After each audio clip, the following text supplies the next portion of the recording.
அவங்க ரிப்போர்ட் படிக்கட்டும். நம்ம டாடா மேல ஃபோக்கஸ் பண்ணுவோம். ஸோ டாடால என்ன ஆச்சு அப்படின்னு பார்த்தீங்கன்னா, Q1 2025 ஓட ரிசல்ட் வந்திருக்கு. அதாவது குவார்ட்டர் 1 ஓட ரிசல்ட் வந்திருக்கு. குவார்ட்டர் 1னா அதே அந்த ஃபைனான்ஷியல் இயர் வந்து முடியுமா? ஸோ ஃபைனான்ஷியல் இயரோட குவார்ட்டர் 1 அப்படின்னு பார்த்தீங்கன்னா, ஏப்ரல், மே அப்புறம் ஜூன் கணக்கு வரும். அதாவது ஜூலை வந்து ரிசல்ட் வரும். ஸோ ஜூலைல வந்து ரிசல்ட் வந்திருக்கு. எந்தெந்த கம்பெனி அப்படின்னு பார்த்தீங்கன்னா, டாட்டாவோட கம்பெனி வந்திருக்கு. ஸோ டாட்டாவோட எந்தெந்த கம்பெனி வந்திருக்குன்னு பார்த்தீங்கன்னா, 2 கம்பெனி வந்திருக்கு. ஸோ ஃபர்ஸ்ட் கம்பெனி என்ன அப்படின்னு பார்த்தீங்கன்னா, டிசிஎஸ். டிசிஎஸ் வந்து நீங்க நெறைய கேள்விப்பட்டிருப்பீங்க. ஐடி செக்டர் அப்படின்னு சொல்லுவாங்க. ஸோ 2வது கம்பெனி பார்த்தீங்கன்னா, அதுவும் ஐடி செக்டர் தான். பட் அதுவும் டாடா கம்பெனி தான். ஸோ அடுத்த வீடியோல பாருங்க அது என்ன கம்பெனி அப்படின்னு. ஸோ என்ன ரிசல்ட் வந்திருக்கு அப்படின்னு பார்த்தீங்கன்னா, ஃபர்ஸ்ட் வந்து டோட்டல் இன்கம் பாருங்க. டோட்டல் இன்கம் வந்து இது வந்து இந்த குவார்ட்டர். அதாவது இந்த வருஷம் ஏப்ரல், மே அப்புறம் ஜூன். இந்த 3 மாசத்துல வந்து அவங்க எவ்வளோ பெர்ஃபார்ம் பண்ணாங்க? அதாவது எவ்வளோ வந்து சேல்ஸ் பண்ணாங்க? அவங்க சேல்ஸ் வந்து அவங்க ப்ராடக்ட் வந்து சேல் பண்ண மாட்டாங்க. அவங்களோட சர்வீஸ். சர்வீஸ்னா கன்சல்டன்சி பண்ணுவாங்க. அப்புறம் சாஃப்ட்வேர் வந்து விப்பாங்க. யாருக்கு விப்பாங்க அப்படின்னு பார்த்தீங்கன்னா, அவங்க மேக்ஸிமம் பிசினஸ் வந்து யுஎஸ்ல தான் இருக்கு. யுஎஸ் அப்புறம் யூரோப். இவங்க இவங்ககிட்ட தான் அவங்க வந்து பிசினஸ் பண்றாங்க. ஸோ அவங்க சேல்ஸ் வந்து எவ்வளோ இருக்கு அப்படின்னு பாருங்க. இன்கம் வந்து இந்த இந்த குவார்ட்டரோடது 65,097 crore. இது வந்து குரோர்ல இருக்கும். ஸோ 65,097 crore வந்து அவங்க சேல்ஸ். ஸோ இந்த மார்ச் 31, 2025 அப்படின்னு பார்த்தீங்கன்னா, இது வந்து போன குவார்ட்டர். போன குவார்ட்டர்னா ஜனவரி, பிப்ரவரி, மார்ச். ஸோ இது வந்து Q4. Q4னா Q4ஓட 2024 குவார்ட்டர் இது.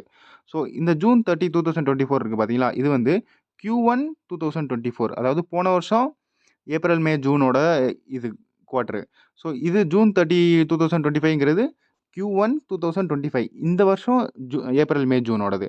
ஸோ வாங்க அடுத்து இன்கம் பார்ப்போம். இன்கம் வந்து இந்த மாசத்துக்கு 65,097 crore. ஸோ போன குவார்ட்டர்ல 65,507 crore. ஸோ எப்பயுமே பார்க்கணும்னா, போன குவார்ட்டரையும், அப்புறம் போன இயர்லயும் அதிகமா இருக்கணும். ஸோ ஒரு சில கம்பெனில பார்த்தீங்கன்னா, போன குவார்ட்டர் வந்து அவ்வளவா பார்க்க மாட்டாங்க. ஏன்னா, அவங்க வந்து சீசனல் பிசினஸா இருப்பாங்க. ஸோ சீசன் பிசினஸ்னா ஒவ்வொரு குவார்ட்டருக்கு அவங்களுக்கு ஒவ்வொரு மாரி ரிசல்ட் வரும். ஸோ இந்த குவார்ட்டர்ல பாருங்க. 65,097 crore வந்து இந்த இந்த குவார்ட்டர்ல இருக்கு. போன குவார்ட்டர்ல வந்து 65,507 crore. ஸோ இது வந்து கம்மியா இருக்கு. குவார்ட்டர் ஆன் குவார்ட்டர் வந்து கம்மியா இருக்கு. ஸோ 63,575 crore போன குவார்ட்டர்ல இருந்துச்சு. அதாவது போன வருஷம் Q1ல. ஸோ அதிகமா இருக்கு. அதாவது அதிகமா இருக்கு. ஸோ இயர் இயர் இது வந்து இயர் ஆன் இயர் அப்படின்னு சொல்லுவாங்க. இது QOQ அப்படின்னு சொல்லுவாங்க. ஸோ குவார்ட்டர் ஆன் குவார்ட்டர் வந்து கம்மியா இருக்கு. அப்புறம் இயர் ஆன் இயர் பார்த்தீங்கன்னா அதிகமா இருக்கு. ஸோ எப்பயுமே இயர் ஆன் இயர் தான் மேக்ஸிமம் பார்ப்பாங்க. குவார்ட்டர் ஆன் குவார்ட்டர் வந்து கம்மியா தான் பார்ப்பாங்க. ஸோ இயர் ஆன் இயர் வந்து அதிகமா இருக்கு. ஸோ நல்ல விஷயம். ஸோ அடுத்து எக்ஸ்பென்ஸ். எக்ஸ்பென்ஸ்னா இன்கம் மைனஸ் எக்ஸ்பென்ஸ்னாவே நம்மளுக்கு ப்ராஃபிட் கிடைக்கும். ஸோ ப்ராஃபிட் வந்து எப்பயுமே அதிகமா இருக்கணும். ஸோ ப்ராஃபிட் எப்ப அதிகமா இருக்கும் அப்படின்னு பார்த்தீங்கன்னா, எக்ஸ்பென்ஸ் கம்மியா இருந்துச்சுன்னா, ப்ராஃபிட் அதிகமா இருக்கும். ஸோ எக்ஸ்பென்ஸ் எவ்வளோ பண்ணியிருக்காங்க? செலவு எவ்வளோ பண்ணியிருக்காங்க அப்படின்னு பார்த்தீங்கன்னா, டோட்டல் எக்ஸ்பென்ஸ் பாருங்க. டோட்டல் எக்ஸ்பென்ஸ் வந்து 48,118 கோடி. அடுத்து போன குவார்ட்டர்ல வந்து 49,105 கோடி. அடுத்து போன வருஷத்தோட குவார்ட்டர் 1 பார்த்தீங்கன்னா, 47,344 கோடி. ஸோ போன குவார்ட்டரோட இந்த குவார்ட்டர் வந்து செலவு அதிகமாயிருக்கு. பட் Q4 2025 ஓட குவார்ட்டர் பார்த்தீங்கன்னா, செலவு கம்மியா இருக்கு. ஸோ அடுத்து பார்த்தீங்கன்னா, இது வந்து profit before tax. Profit before tax பார்த்தீங்கன்னா, அதாவது நம்ம கம்பெனி இப்ப நெறைய கம்பெனி இருக்குன்னா, அவங்க ஒரு ப்ராஃபிட் எடுப்பாங்க. அந்த ப்ராஃபிட் எடுத்த பிறகு என்ன செய்வாங்க அப்படின்னு பார்த்தீங்கன்னா, அதுக்கு டாக்ஸ் கட்டுவாங்க. ஸோ டாக்ஸ் கட்டுன பிறகு தான் டோட்டல் ப்ராஃபிட்டே வரும்.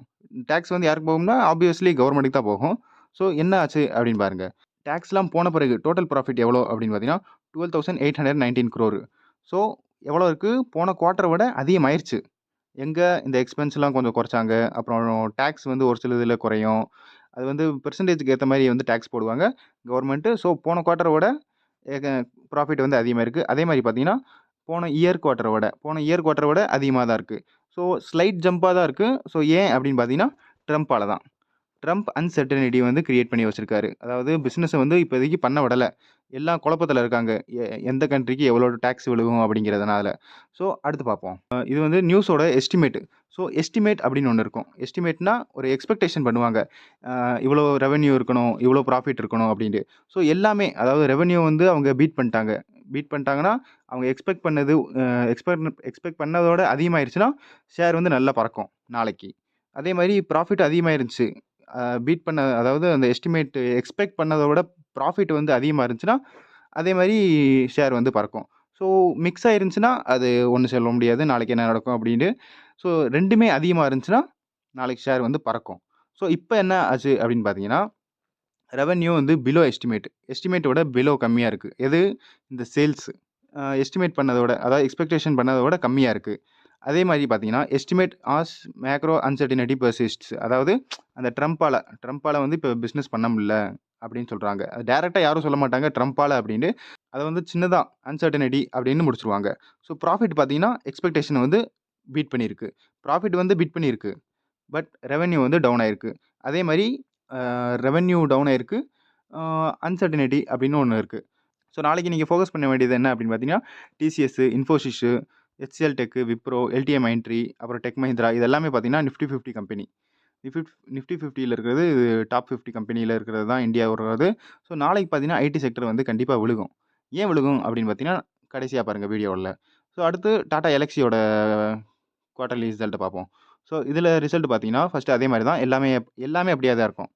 ஸோ இத பாருங்க. 95,853 crore வந்து போனதுல இருந்துச்சு.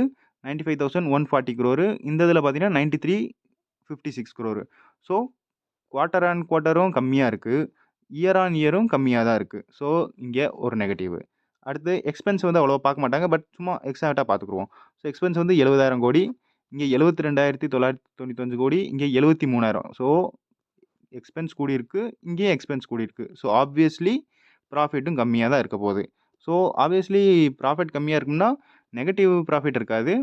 பட் பாசிட்டிவ்ல தான் இருக்கும். பட் எல்லாத்த விடனா இந்த 2த்த விட கம்மியா தான் இருக்கும். ஸோ ப்ராஃபிட் எவ்வளோ அப்படின்னு பார்த்தீங்கன்னா, net profit for the period இந்த கடைசி இது 14,436 இங்க 17,241 இங்க 18,407 2 விட எவ்வளோ கம்மியா இருக்கு அப்படின்னு பாருங்க.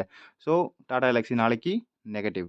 ஸோ நியூஸ்ல என்ன வந்திருக்கு அப்படின்னு பார்த்தீங்கன்னா, அதே தான். Tata Elxsi Q1 result profit down 16% misses estimate. Estimate வந்து பீட் பண்ணல. ஸோ நாளைக்கு ஃபால் தான்.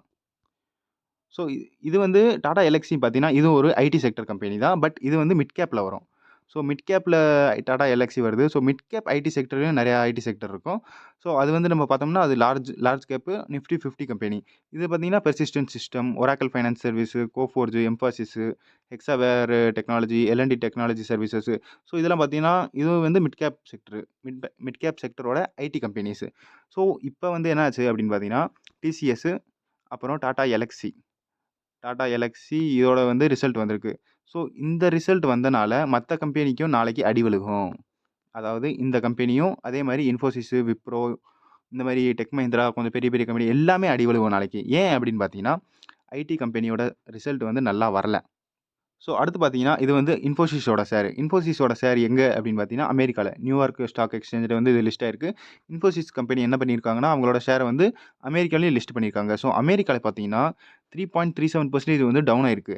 ஸோ அமெரிக்கால இப்ப காலை தான் ஆகுது. ஸோ அங்க ஸ்டாக் மார்க்கெட் வந்து ஓப்பன் ஆயிருக்கும். ஸோ இப்ப டிசிஎஸ் ரிசல்ட்ட வச்சு இந்த பேசிஸ் ஆயிருக்கு. 3.37% வந்து டவுன் ஆயிருக்கு. அதே மாரி பார்த்தீங்கன்னா, விப்ரோவோட ஷேரும் பார்த்தீங்கன்னா, 4% வந்து டவுன் ஆயிருக்கு. எப்ப 7.20 கிட்ட. 7.20 கிட்ட இப்ப மேபி டைம் வீடியோ அப்லோட் ஆயிருக்கும்போது இன்னும் அதிகமாயிருக்கலாம். நீங்க பார்த்துக்கிட்டு இருக்கும்போது இன்னும் டவுன் ஆயிருக்கலாம். எவ்வளோ டவுன் ஆயிருக்கும்னு சொல்ல முடியாது. ஸோ இப்ப நம்ம ஃபோக்கஸ் பண்ண வேண்டியது என்ன அப்படின்னு பார்த்தீங்கன்னா, ஐடி செக்டர். அதாவது இந்தியன் ஐடி செக்டர். இன்ஃபோசிஸோட ஏடிஆரும் அது ஏடிஆர் அப்படின்னு சொல்லுவாங்க. அதே மாரி விப்ரோவோட ஏடிஆரும் டவுனா இருக்கு. 4% 3% கிட்ட டவுனா இருக்கு. மேபி வீடியோ அப்லோட் ஆயிருக்கும்போது 5% கூட டவுனா இருந்திருக்கலாம். பட் நாளைக்கு ஐடி செக்டர் வந்து கண்டிப்பா ஃபால் ஆக தான் போகுது. ஸோ ஐடி செக்டர் பார்த்தீங்கன்னா, 11% வந்து நிஃப்டி 50 வந்து கான்ட்ரிபியூட் பண்ணுது. அதே மாரி இது financial service 37%, oil and gas வந்து 10%. ஸோ உங்களுக்கு தெரியும் ஃபைனான்சியல் சர்வீஸ்ங்கிறது இது வந்து ஹெச்டிஎஃப்சி பேங்க்கு, அப்புறம் ஐசிஐசிஐ பேங்க்கு இதான் மெயின் இங்க. இங்க ஆயில் அண்ட் கேஸ்ல பார்த்தீங்கன்னா, ரிலையன்ஸ் மெயினு. ஸோ ஐடி செக்டர்ல பார்த்தீங்கன்னா, டிசிஎஸும், இன்ஃபோசிஸ் மெயினு. மத்தபடி அந்த ஹெச்சிஎல் டெக் மஹிந்திரா, அப்புறம் விப்ரோலாம் இருக்கு. பட் டிசிஎஸும், இன்ஃபோசிஸ் மட்டும் தான் மெயினு. ஸோ டிசிஎஸும், இன்ஃபோசிஸ் டவுன் ஆயிடுச்சுன்னா, ஐடி செக்டர் ஃபுல்லா டவுன் ஆகும். ஸோ நாளைக்கு ஐடி செக்டர் ஃபால் ஆனா கண்டிப்பா நிஃப்டி 50யும் ஃபால் ஆகும். ஏன்னா 11% வந்து கான்ட்ரிபியூட் பண்ணுது. ஸோ ஒரு செக்டர் ஃபால் ஆனாலே மத்த செக்டர் வந்து கொஞ்சம் இழுத்துட்டு கீழ கொண்டு வந்துரும். அதே மாரி ஸோ நிஃப்டி 50 நாளைக்கு டவுன் ஆகப்போகுது. ஸோ இதே மாரி உங்களுக்கு குவார்ட்டர் 1ஓட ரிசல்ட் வந்து எல்லா கம்பெனியோட கொஞ்சம் டீட்டெயிலா ஏதாவது தெரிஞ்சுக்கணும்னு நெனச்சீங்கன்னா, வீடியோ நல்லா இருந்துச்சுன்னா சப்ஸ்கிரைப் பண்ணி வச்சுக்கோங்க. எல்லா குவார்ட்டரோட ரிசல்ட் வந்து வரிசையா வந்து டீட்டெயிலா வீடியோ போட தான் போறேன். மத்தபடி இந்த வீடியோல அவ்வளோதான். அடுத்த வீடியோல பார்ப்போம். நான் தான் ஸ்டாக்கர். Good bye. வீடியோ பிடிச்சிருந்தா லைக் பண்ணுங்க. டவுட் எதுவும் இருந்தா கமெண்ட் பண்ணுங்க. ஃப்ரெண்ட்ஸுக்கு ஷேர் பண்ண மறந்துடாதீங்க. அப்புறம் எல்லா குவார்ட்டரோட ரிசல்ட் தெரிஞ்சுக்க சப்ஸ்கிரைப் பண்ணிக்கோங்க.